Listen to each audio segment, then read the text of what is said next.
103.2 Preston FM. Your community. Your radio.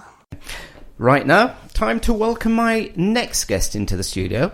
It's Gina Lazenby, and Gina is an award-winning businesswoman who, following many years of success running her own marketing consultancy, embarked upon a decade-long search for the lifestyle and habits that she would support positive health. And as well as writing many books and many other talents, I've got Gina in the studio with me right now. Now, often, Gina, very good morning to you. Morning, Huey. Thank you for inviting me. Lovely. When I'm interviewing somebody, usually I have lots of information given to me, and there's research and there's whatever. And on my piece of paper, it says, Gina Lazenby, Female Wisdom. So, Gina, Female Wisdom. Well, female wisdom, feminine wisdom. Normally in a radio interview, I would prepare too. I would have notes. And my preparation was not to prepare. Right. And in actual fact, I'm writing about feminine wisdom, and I did actually put it out on my Facebook page. I'm going to be interviewed. What do you think? What's your definition of feminine wisdom? And I had a great conversation come back. And I didn't really read it. I kind of had the energy of that come back.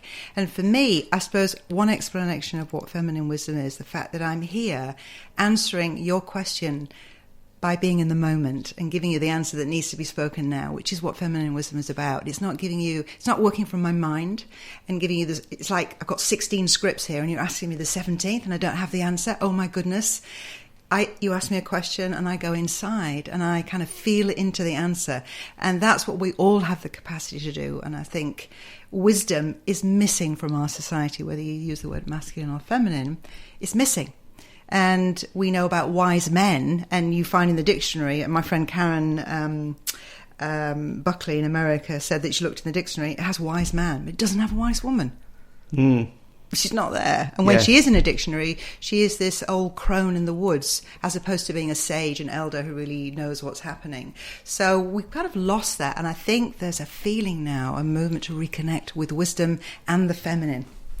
And I was also looking into the dictionary this morning, so I know what you're saying. Lots of strings in a way to your bow. I mean, one of the things also when we talk about female wisdom is female leadership, because I would take it that they're very similar in many respects. And it was quite interesting that I do need to get out more often, but I was listening to Today in Parliament from yesterday, and the big debate and quite a heated debate, was about the lack of females in Parliament in this country, and the lack of opportunities for females to get into Parliament in this country. And in fact, when we looked on the front bench of the Conservative Party yesterday, not one female face.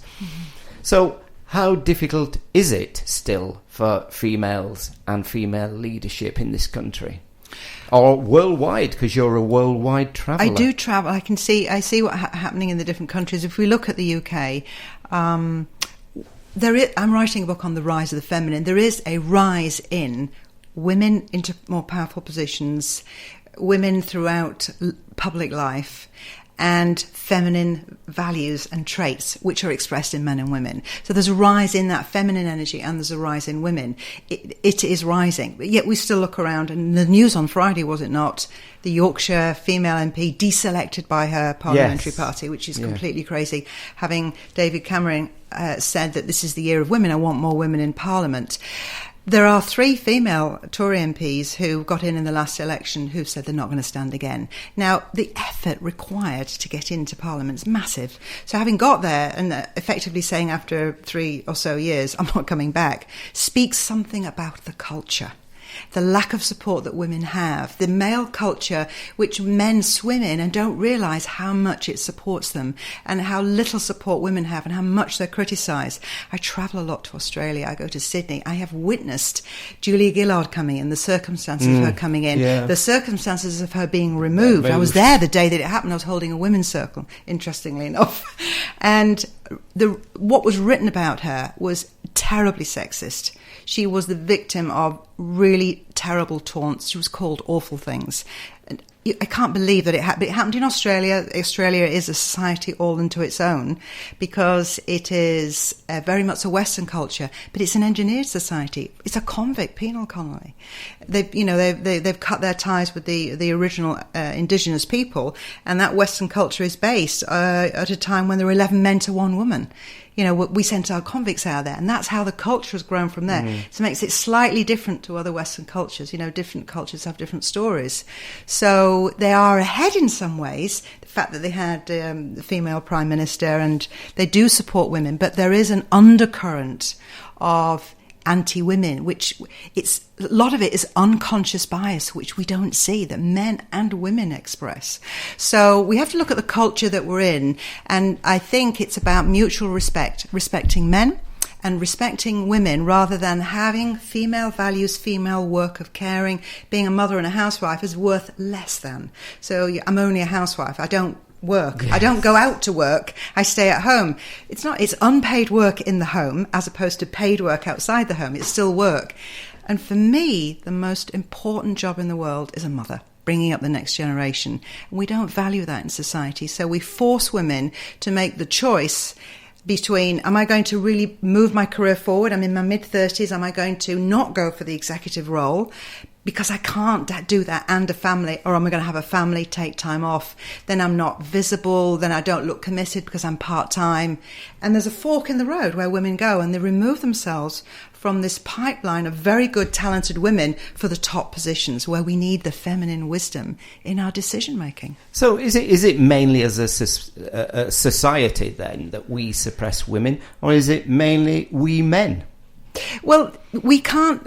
We women. It's hard to point the finger at men because it's a societal structure built over centuries, millennia. So you can't blame the individual men necessarily because they're operating in a system that we're all party to.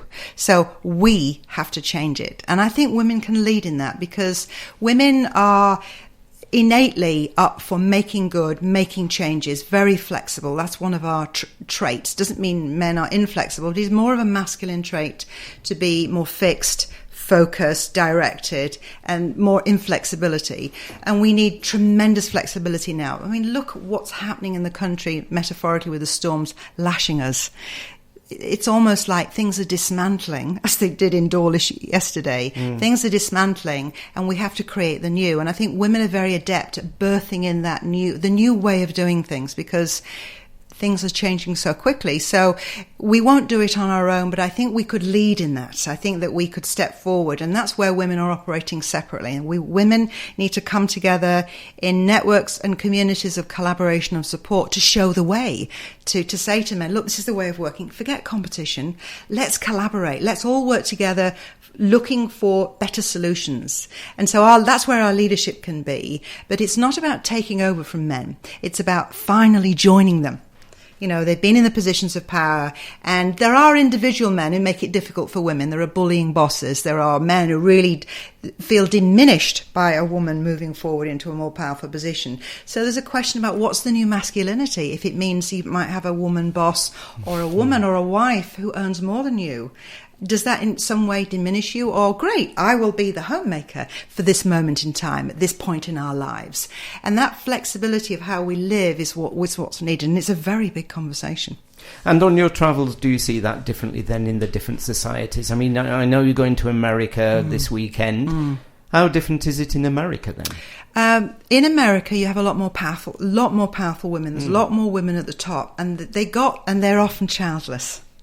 Because the society there doesn't give them any breaks in maternity leave. You're on your own, mate. If you want children, if you want to bring up the next generation, you pay for it yourself. France, like the Nordic countries, has a very generous maternity support and culture. So that's why the woman who was running for Parliament, Ségolène Royal, had 4 children. I mean, you don't get a woman running for high office or high levels of executive appointments in the US who's got a big family. Increasingly, it is changing, but the women there have paid more of a price. They've had more of a choice to make.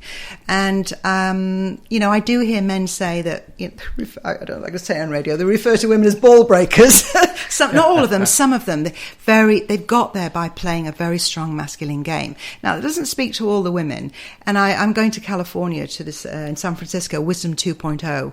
I'm really looking forward to that event because so much of what happens in the world births on that west coast of America, in San Francisco. We see this Wisdom 2.0 is about how it's where the yogis meet Silicon Valley. It's about how do we use the new tools that we've got with the ancient wisdom, which I've got goosebumps as I say it. It's fascinating. I'm so excited about that conversation. So I feel I'm going to see more into the future, and there'll be a lot of women there. There are a lot of women. There's a lot of things shaking up, and the way these new companies like Google run their businesses is a lot more about empowering people to be flexible in their work, rather than I need you in at 9 sitting at a desk, and if you don't look like you're working, then you're not working. But you have to trust us that we are working, we'll deliver, which is a different kind of work that these techno companies are developing.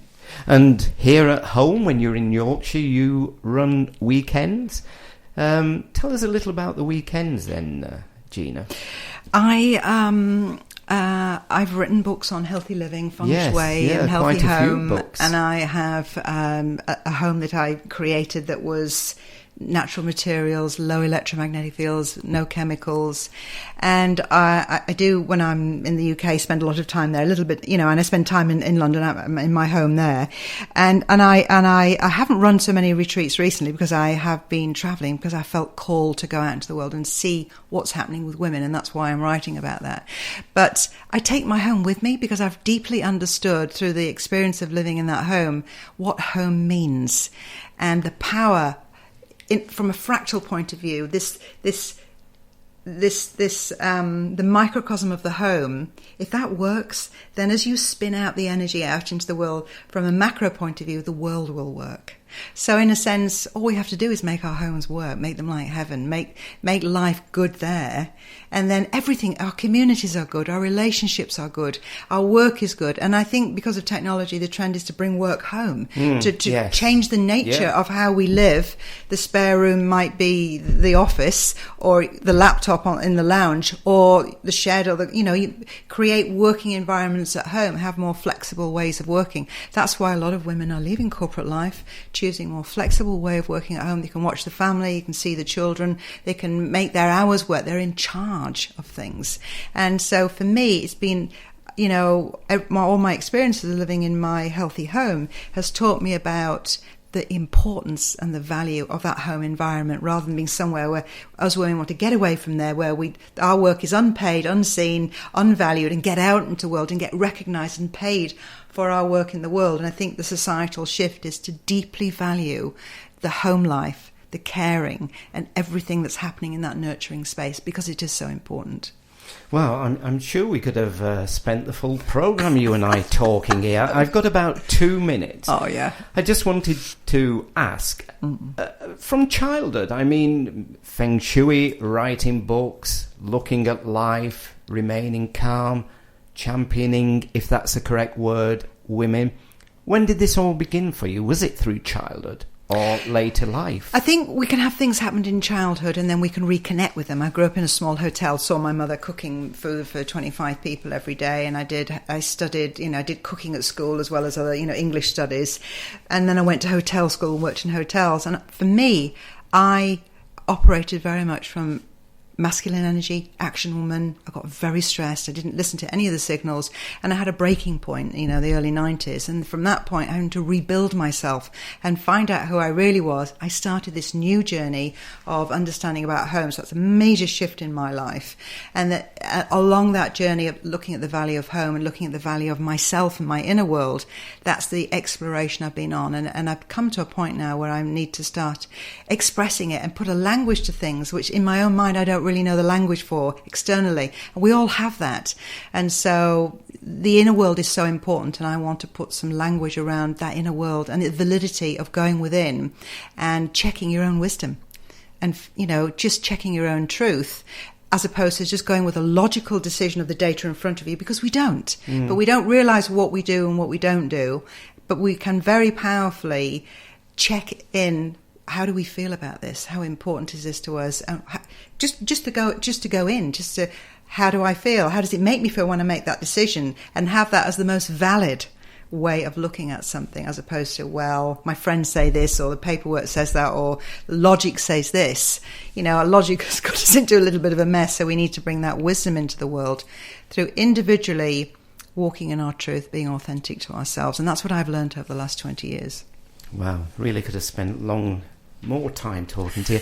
Where can our listeners to go to find out more about you and about your books? Gina, where's the best place to look? I think easiest thing is, I think GinaLazenby.com takes to a website called Woman at Large blog, where I blog all sorts of quirky things, a lot about women. And I have another one called Feminine Leadership Today, where I interview people about leadership and women and what women need to bring to the world. And that's my passion. That's what I'm writing about, because when we women get together in circles and communities and gatherings, realize the power that we have, we can really do amazing things in the world. Right. Lovely to have met you, and thank you for coming in this morning. Thank you, Huey. Thank you.